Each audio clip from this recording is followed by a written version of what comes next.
Hello, my Juicy Co-creators. Lilou here. I'm in Amsterdam today on a Juicy Living tour with Paul, the Greek Paul. Hello. Thank you. Welcome to Amsterdam. You brought the sunshine. You see, sun is here. Thank you for doing this interview on a bed. How funny. It's a beautiful place to be with. With you, you came, so this is what I produce. Off we go. Yes, you make beds, and I'm really excited to have this conversation because you do what you do with so much love and creativity, and this offers great solution and inspiration, I think, to the world and to Greek people watching, of course, because you're Greek yourself, and then you immigrate to Holland a long time ago, or? No, I'm here for a year because my son is playing football here. Next year I might be going, to another country. I follow my son's career.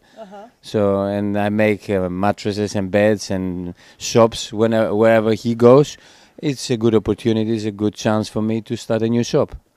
And it's a good excuse to say to my wife, we have to follow our son, so we go there.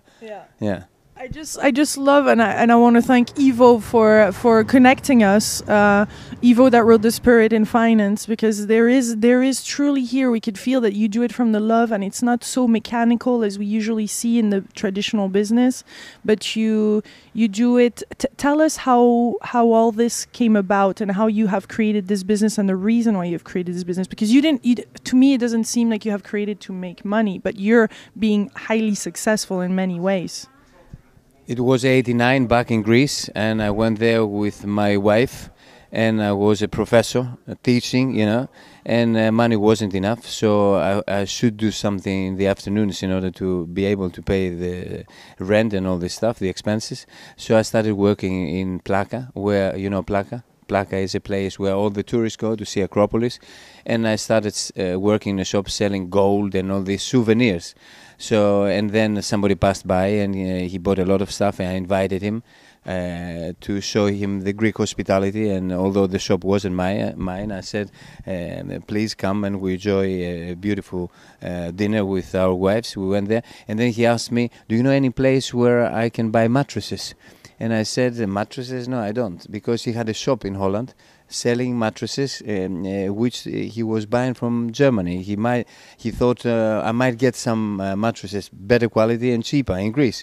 Anyway, I took him to a place where I knew nothing about, but I had bought just a mattress. And then he said, yes, but it's not exactly what I'm looking for. It's not the quality. But this guy there, he told me, could you help me export? Because he found a good product, what he was producing. I took his product. I came here to Holland, but I couldn't sell because the quality was very low. But I'm very impulsive. And then I saw some pillows. And then with all the money I had, 15,000 euros at that time, it was all my savings for a year almost. And then I said, I buy these pillows. I brought them down to Greece. I didn't know what to do. I had no company. I had no place to put the pillows. So we were swimming with my wife in a small apartment we had, in between pillows. And then I went back to him and I said, listen, stop what you are doing. You're not producing something that Europe or the world would buy. And then we start producing with a zipper around. You work for me from now on. And because I'm not good with my hands, but I know what we should be offering to Europe and to the world, and we start producing something very transparent, because we've got a very bad fame abroad that we don't do what we say, Greeks, no? So all our products will be with a zipper around, number one. Second, we produce mattresses made out of seaweed, of cocoa fiber, of wool, cotton, no springs, because springs is not a good product, according to me. Because all these years from history, prehistoric also, but history, has been sleeping on non-metal beds, like Plato, Aristotle, Socrates, all these people. If you read, you see that they were sleeping on wool, on seaweed, on cotton. So that was the main reason that I wanted to make a product that was based on tradition, non-metal, and on transparency, without any zipper. And little by little we started producing. Nowadays we are around the world and we are very happy. Are you sleeping, by the way, on Coco-Mat? Do you sleep on Coco-Mat? No. Yes. Right now I'm sitting on Coco-Mat. That's why you are sleeping about. I have to convince you to enjoy a Coco-Mat bed. And that's why I invite you to Greece to check first. This is what we're doing. Let the customers know the quality of our beds. And this is also a nice policy, a nice tradition we have, that let the customer know exactly what we are doing, and then if he wants, he can buy it. We have hotels around the world and we do that. I'm really excited because it seems like things have been just flowing in a quite natural way, and one thing led to the next, and that's why I think it's inspirational. But also because this is the crisis, and you're thriving. This is an example too of what is possible during this time. We have to define the word crisis first of all. It's a Greek word, by the way, no? And the definition says I have to. Crisis is the noun. And the verb, which is not used, means that I'm going to evaluate the situation, more or less. So we have to evaluate the situation nowadays more than years before. And I think it's a natural mechanism of nature that makes people think twice. Because there is no crisis. I don't see any sort of lack of tomatoes, of food, of bread, or anything. For me, crisis is among people. You owe me this money, I owe you this money. Have you seen any standard of living going down? I don't think so. It's going up, but not down. What I mean is that nowadays you go to a kiosk in Greece, buy your luxury car to buy cigarettes and make yourself, very unhealthy. Whereas with a crisis, you will not think of getting your car, but you will get your bike, which we are already producing in Greece, and I'm very proud of that. A new factory producing bikes. And then the crisis leads you to a very healthy way, since you are going to think twice about the petrol, twice about the cars.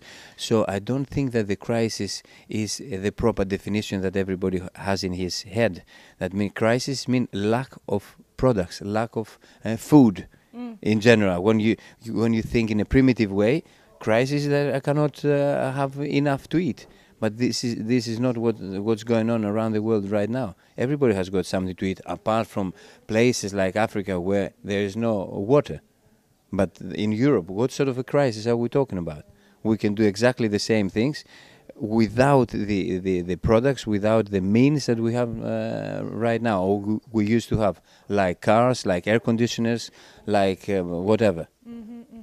I love your idea of using seaweed, for example, and using what nature is not rejecting, but just naturally giving us. Giving you. The sea gives you seaweed. Long time ago, all the houses in Greece, not long time ago, 60, 50 years ago, were made out of seaweed, the isolation and also the walls, part of the walls. So imagine all these people from Socrates, I go back, Plato, 300 years before Christ, up to now, they use the same way of living. Seaweed, hay or whatever. And they used to have beds and mattresses, non-metal. All of a sudden now we go and we change that. Okay, it's good. I'm not against technology. It's very good to progress and do stuff. But don't misuse it, because it's going to be against you. And no patterns? You don't really have patterns either? Patterns? Yes. No, because I think there are no secrets in life. If you fall in love with me and I fall in love with you, it's because you are different, not because you are a woman only. Because some details on you, they are different than others. So exactly the same with the product. The product is there, you can see that. But details, who is going to use, let's say, seaweed? You have to go yourself to make seaweed, to dry it, to get it, to put in your company, to teach people how to do that. You have to be in passion with something. There are no secrets in life, no? I mean, it has to be something with a lot of passion and details, and then the product is perfect. It's your baby, it's your product, and other people, let them know what you are doing. And then if they come close to you and you are afraid of not being number one, then think of something different. Jump ahead. This is, I believe in competition, because if you are alone, you sleep. And if you sleep, you don't make any innovation. I love people knowing exactly what I'm doing in my beds and mattresses and all this stuff. So when they come closer, I will wake up and do something different. This is adrenaline. We need that. Obviously, you're passionate, you love what you do, and that makes the whole difference. When we love doing something, we do it with extra creativity and a je ne sais quoi that is impossible for others to kind of do it exactly the same, because it has our own essence in it. Yes, I mean, if you let's say start making mattresses and beds with the knowledge you got today from Coco-Mat, you make a nice factory, okay?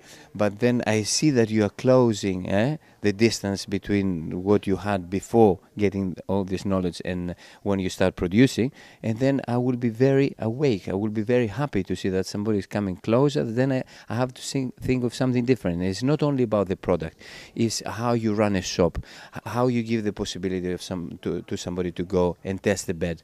What is the hospitality when somebody enters the shop? There are so many other different factors, 1,000 details. So as a matter of fact, I would love other companies to come closer, because they give me the pleasure to think a bit more innovative. Yeah. And you respect very much the earth and the planet. For example, I love how you created those little slippers out of pieces that were, that were just extra. You know, my father used to be a gastarbeiter in Germany for many, many years. So I know what is sort of crisis, having no food and all this stuff. And even nowadays, when my kids, they don't eat all their food which is on the plate, I don't like that. So I don't like throwing things away. Why? Because things have got energy, have got a lot of sun hours in there. You know, not only food, but you know, products like cotton, all this stuff. So you produce, and if your main goal is to make money, you don't care about the rest of the day. But that's not good, because you cannot sleep easily if you make money, but you pollute the environment. So all the rest has a meaning. The rest of our beds, let's say the fabrics we use to make eye masks, the rest of our cocoa fiber, we make this sort of nice sleepers. And I remember that lady coming to asking for a job 17, 18 years ago, saying I need a job and I know that COCO-MAT is a good company. Could I start working? I had zero at that time for her, but I said, wait a minute, I've got a good idea. I had no idea at all, but I knew that somebody from above would help me in order to find something for her, and then I would be feeling very good for myself. And then we thought we have this cocoa fiber pieces that we make the beds, and like Ivo, you know, he's 2 meters 4 tall, no? So he needs a longer bed. And what are you going to do with a smaller bed that I need? This extra part, you do a product, because it's there. It's a pity. I mean, it's a sin thrown that away. So what you do is, I got a press and started making this pattern for the shoe business, okay? And then I got some extra stuff from sofas, also cutting little pieces of cloth and fabric. And then we made these beautiful slippers that you tried. And by the way, you're a tall girl, so you need a bigger size. No, I give it for you, okay? Thank you, thank you. And you also hire handicapped people.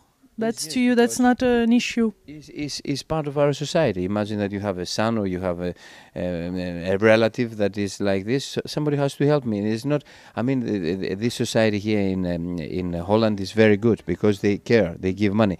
But apart from that, they must be with us, enjoying our eyes, talking, communicating. Dedicate time with them. Then it's very good. And we started a long time ago when a young fellow wanted a job, and he was mentally handicapped. And then I said, come on, we invite him and we let him work in our sort of moving stuff inside COCO-MAT, you know, in the factories. Don't give him any responsibility, big responsibility, because he couldn't understand everything. And we had a guy there, a very good guy, who is still there, but now he's a salesman. He became a salesman after working with disabled kids many years. He had always classical music. He had 6 people in one place. No everybody was disabled there. And he used to arrange stuff that they process and procedures that they needed only physical presence, you know what I mean, with people that they had a Down syndrome and all this stuff. And all these years he made a great job, and now it's a tradition in COCO-MAT. So all these disabled people, they are with us, and we have something like 25, 26 nowadays working and doing very good work for COCO-MAT, for themselves and for the society, because nobody should be excluded in our society, no? And so what's your primary intention with everything that you do? Because I know now you're getting into the bicycles, and you want people to get off their butt and sweat. to make people laugh like you, to make people happy. This is the intention. And then if I make you happy, you will make me happy. I don't know how, but you will do one day. So this is the intention, to see people smiling, to see people, you know, enjoying being at COCO-MAT or having a COCO-MAT product, of being related. anyhow with COCO-MAT. So I think bike is a beautiful product nowadays for Greece. That's why I want it to be very, very good. If possible, to have, you know, even the tires not having a flat tire, you know what I mean, that doesn't break and doesn't give you any problems, and then with a very good price, and make it a part of their daily life, to go to their job, coming back, going shopping or whatever. This product is a passion product, you know. I love it, and I'm 100% sure that it's going to be very successful. And then I've got another intention also, because we participate in a company producing olive oil, and I want to make the natural Viagra. What is a natural Viagra? Because I don't know what Viagra is, but anyway, people, they drink it in order to have good sex, what they say. But this is insane, because I mean, in order to be there, it is your blood that circulates around your body. So if you don't make it as a lifestyle, if you don't drink, let's say, if you don't have honey or olive oil or whatever, which is healthy, then it doesn't matter what you take in order to be a stallion, what they say, is not going to succeed. So we bought this part of this company producing olive oil, and nowadays we are working very hard to produce a shot of 20 ml where you're going to put olive oil, honey, Ipophaes. Ipophaes is a wild plant that Alexander the Great used to give to the horses to go from Greece to India at that time, you know, long journeys to the soldiers. And it's a word that says hippos, hippodrome, you know, is a horse. Phaes, it is shiny. So you take this plant with a lot of antioxidants and a lot of vitamins, and then you become healthy. So I want to put that also in, and we tried already. And then some pomegranate, because it's also very healthy, and some orange juice, and then give it to people when they wake up in the morning. So they take it, and the whole day they feel very powerful, very healthy. You know what I mean? This is another stuff. All together is to make people laugh, to make people loving their bodies and being happy. So this is my dream. What are some of the pitfalls that we can fall into when the business start to grow, and in what you're doing? Is there some things that we have to just remember and recenter in? Did you had to make some difficult choices sometimes, so that it stays on your value and you still remain? Of course, always. Even tomorrow we'll have a decision which was wrong. But this is not about getting down. It's how to get up. You know, of course you fall down many times in life, and tomorrow it is another case. Nobody is as wise as saying, as being able to say, listen, I never make mistakes and I will not fall down. Of course I will fall down with everything I do, but the big pleasure is to come up as soon as you get down. So these products, of course, the bikes, they have difficulties, and this is missing, and you haven't got any experience. But who can stop being in love with what you are doing? Nobody. So there are more solutions than problems, you know. Of course there will be problems with the drunk I want, with the olive oil, with everything. But if you want to give pleasure to people and to the society, and you want to go to bed every night and you feel, man, I did something very positive, I love it, then there will be plenty of solutions. Okay, so I'm not afraid of making mistakes. I love my mistakes. I don't repeat them, but you learn. And Socrates says, I get old and I always learn new things, no? So in business is the same. And what would you like to say to the Greek people watching? Especially the Greek people. To get a bike and move by bike and drink this shot, which is very good. Honey, olive oil. What was the word? You remember? Ipophaes? That means shiny horses, no? And pomegranate, natural products, and then they will be happy, laughing, loving their bodies, you know, and that's it. Happiness is inside you. Don't expect anybody to give you happiness, no? Happiness is the reflection of yourself. So if you're happy yourself, everything will be okay, and no crisis or whatever, because we don't need anything. Not from northern countries. We don't need, you know, money to be sent down there. To do what? To make a swimming pool? No, thank you. I'm going to swim at the seaside, you know. You want to give me a Fanta or a Coca-Cola? No, I have an orange juice, and then that's it. I mean, oranges are there, and nobody buys them anymore. It's incredible, no? I mean, I know people that because the price is so low, that they let the oranges fall down, and then they go and they buy, a drink made out of one drop of orange juice. You know what I mean? So. Well, thank you for this moment. I really hear that you're thriving and that you put a lot of unconditional love in everything you do, and you're definitely enjoy it. And I think it's a wonderful example. Thank you. And I hope to see you in Greece. Yes. September, we said. Yes, okay, in Greece. Gotta come to Greece, of course. Welcome. Much love from Amsterdam.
Paul, hello. Thank you. Welcome to Amsterdam. You brought the sunshine. You see, sun is here.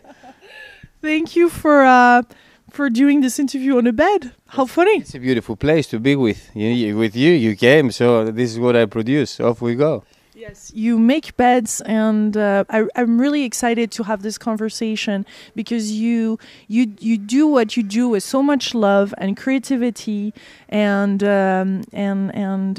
this offers great solution and inspiration, I think, to the world and to Greek people watching, of course, because you're Greek yourself, and then you immigrate to Holland a long time ago, or? I'm here for a year because my son is playing football here. Next year I might be going, to another country. I follow my son's career. So, and I make mattresses and beds and shops wherever he goes. It's a good opportunity, it's a good chance for me to start a new shop.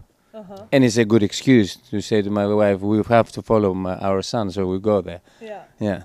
I just love, and I want to thank Ivo for connecting us. Ivo that wrote The Spirit in Finance, because there is truly here, we could feel that you do it from the love, and it's not so mechanical as we usually see in the traditional business, but you do it.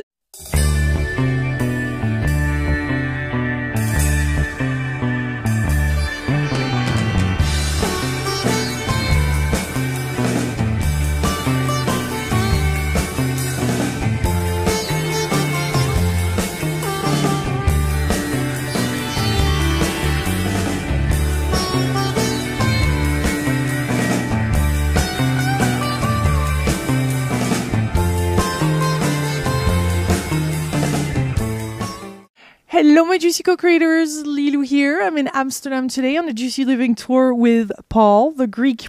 Tell us how all this came about and how you have created this business and the reason why you've created this business. Because to me, it doesn't seem like you have created to make money, but you're being highly successful in many ways. It was 89 back in Greece, and I went there with my wife, and I was a professor teaching, and money wasn't enough, so I should do something in the afternoons in order to be able to pay the rent and all this stuff, the expenses. So I started working in Plaka, where, Plaka? Plaka is a place where all the tourists go to see Acropolis, and I started working in a shop selling gold and all these souvenirs. So, and then somebody passed by and he bought a lot of stuff, and I invited him to show him the Greek hospitality. And although the shop wasn't mine, I said, please come and we enjoy a beautiful dinner with our wives. We went there, and then he asked me, do you know any place where I can buy mattresses? And I said, mattresses? No, I don't, because he had a shop in Holland selling mattresses, which he was buying from Germany. He thought I might get some mattresses better quality and cheaper in Greece. Anyway, I took him to a place where I knew nothing about, but I had bought just a mattress.